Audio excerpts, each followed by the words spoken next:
தொல்லியல் துறையால் வெளியிடப்பட்ட புத்தகத்துல இருந்து ஆதாரத்தை எடுத்து நீதிமன்றத்தில் கொடுத்திருக்கிறாங்க.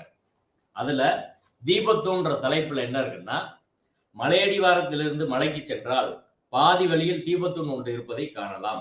இந்த தூண் நாயக்கர் காலத்தது அப்படின்னு சொல்லி அதெல்லாம் சொல்லி தீபத்தூணில் கார்த்திகை தோறும் ஊரில் உள்ள மக்கள் விளக்கேற்றி வருகிறார்கள். அந்த கல்வெட்டுல என்ன இருக்கு? ஆண்டவ சிற உச்சி மலையில் கம்பம் தீ நாட்டியதின் பேரில் சகல புண்ணியவான்களும் போடலாம் சா சிவமயம் இப்படின்னு அந்த கல்வெட்டுல இருக்க வாசகத்தை சொல்லியிருக்கிறாங்க. இது பாதி வழியில் தீபத்தூண் ஒரு இருக்கவே காணலாம். மலை உச்சியில கிடையாது, தர்கா பக்கத்துல கிடையாது, உச்சி பிள்ளையார் கோயில தான் சொல்றாங்க. அப்ப திருப்பரங்குன்ற மலையில தீபத்தூண்ன்றது ஒண்ணுதான். தர்கா பக்கத்துல இருக்கு சர்வேக்கல்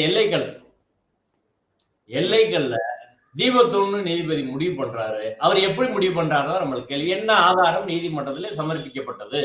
ராம ரவிக்குமார் என்ன கொடுத்தாரு? அவங்க வழக்கறிஞர்லாம் என்ன கொடுத்தாங்க? ஒரு ஆதாரம் கொடுக்கல. நீதிமன்றத்தில் சொல்ற போது 6ஆம் நூற்றாண்டுல அங்க தீபம் ஏத்தி இருக்கிறாங்க அப்படின்னு சொல்றாங்க.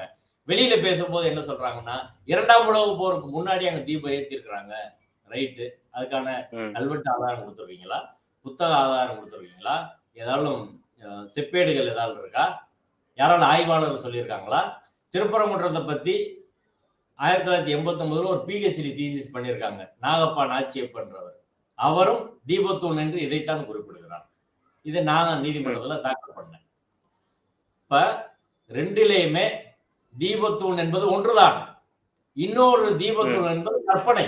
கடைசி எல்லையில வந்து மலை உச்சியில கடைசியில எல்லையில ஒரு கல் இருக்கு.